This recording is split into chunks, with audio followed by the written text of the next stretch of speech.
മാള കുരുവിലശ്ശേരിയിൽ ആകെയുള്ള 4 സെന്റിലെ വീടിനു ചുറ്റും കുടിവെള്ള ടാങ്കുകളാണെങ്കിലും എല്ലാം കാലിയാണ്. കുടിവെള്ളത്തിന് ജലനിധി കണക്ഷൻ ഉണ്ടെങ്കിലും ടാങ്കുകൾ നിറയാൻ മഴ വരുന്നത് കാത്തിരിക്കേണ്ട അവസ്ഥയിലാണ് കുരുവിലശ്ശേരി ചാമക്കാല റോഡിലെ 4 സെന്റ് വീതമുള്ള സ്ഥലത്തെ 8 കുടുംബങ്ങൾ. തുടർച്ചയായുള്ള മഴയുണ്ടായാൽ മാത്രമേ ഇവിടത്തെ വീടുകളിലെ എല്ലാ ടാങ്കുകളും നിറയുകയുള്ളൂ. ജലനിധി പദ്ധതിയിലൂടെ വെള്ളം ലഭിക്കുന്നത് മാസത്തിൽ 2 തവണ പോലും ഇല്ലെന്നാണ് ഇവിടത്തെ താമസക്കാർ പറയുന്നത്. ഉയർന്ന പ്രദേശമായതിനാൽ വെള്ളം കയറുന്നില്ലെന്നാണ് ജലനിധി അധികൃതരുടെ വാദം.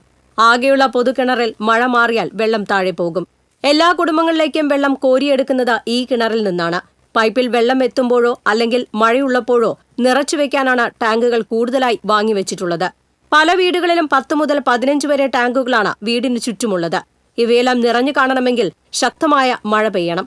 വേനലിൽ അവസ്ഥ കൂടുതൽ രൂക്ഷമായിരിക്കും. പല വീട്ടുകാരും താമസം മാറ്റേണ്ടി വരുന്ന അവസ്ഥയാണ്. വീടിന് ചുറ്റും വെള്ളത്തിന്റെ വലുതും ചെറുതുമായ ടാങ്കുകളാണെന്നും ആകെയുള്ള 4 സെന്റ് സ്ഥലത്ത് വീടൊഴികെയുള്ള ഭാഗത്ത് ടാങ്കുകൾ നിരത്തിവെച്ചിരിക്കുകയാണെന്നും ചേറാട്ട് വീട്ടിൽ വിജി അനീഷ് പറഞ്ഞു.